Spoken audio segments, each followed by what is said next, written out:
वो किसान जो दिन भर जमीन को सींचता रहा, आज वही जमीन उसके आंसू पी गई। कहानी। सूरज अभी पूरी तरह निकला नहीं था। गांव की कच्ची गलियों में हल्की सी ठंडी हवा चल रही थी और मिट्टी की खुशबू सांसों में उतर रही थी। एक कच्चे घर के सहन में एक किसान अपने 2 बैलों के सींग सहला रहा था। इन बैलों के गले में बंधी घंटियां हल्की हल्की बज रही थीं, जैसे सुबह को सलाम कर रही हों। वो किसान, सादा कपड़े, मिट्टी से अटे पांव और आंखों में एक खामोश सी उम्मीद। उसके बच्चे अभी सो रहे थे और बीवी चूल्हे के पास बैठी रोटियां पकाने की तैयारी कर रही थी। चूल्हे की आंच के साथ उसकी जिंदगी भी चल रही थी, मगर धुआं कभी जबान तक न आया। किसान ने बैलों को हल में जोता और खेत की तरफ चल पड़ा। जमीन गीली थी, पिछली रात हल्की बारिश हुई थी। हल जब मिट्टी में उतरता तो जमीन जैसे सांस लेती। वो पसीना पूंछता, आसमान की तरफ देखता और ज़ेरे लब बस एक ही दुआ करता, या अल्लाह, इस फसल में बरकत डाल देना। थोड़े फासले पर ट्यूबवेल चल रहा था। पानी की तेज़ आवाज़ पूरे खेत में गूंज रही थी। कुछ औरतें इसी पानी पर कपड़े धो रही थीं, हंसते बोलते बच्चे नहा रहे थे। कोई ज़मीन पर बैठकर सब्जी साफ कर रहा था, कोई चारा काट रहा था।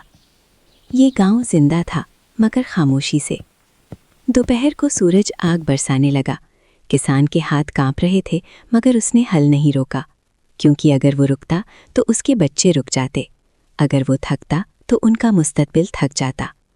बीवी खेत पर आई, एक पुराना सा बर्तन जिसमें थोड़ा सा पानी और 2 सूखी रोटियां थीं।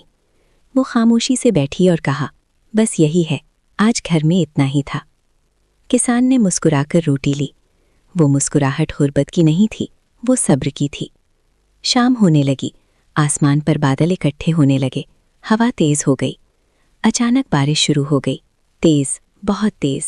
सब लोग भागे, कपड़े वहीं रह गए, बच्चे चीखते हुए घरों की तरफ दौड़े।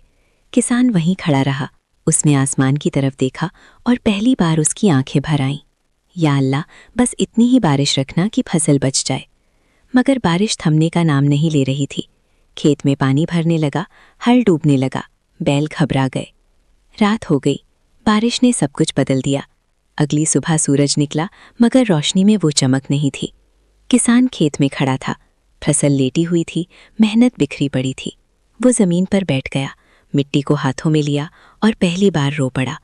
बीवी पीछे खड़ी थी, बच्चे खामोश थे, कोई सवाल नहीं, कोई शिकायत नहीं। किसान ने आंसू पूंछे, उठा और बैलों की तरफ गया। उनके सर पर हाथ रखा और कहा, चलो फिर से शुरू करते हैं।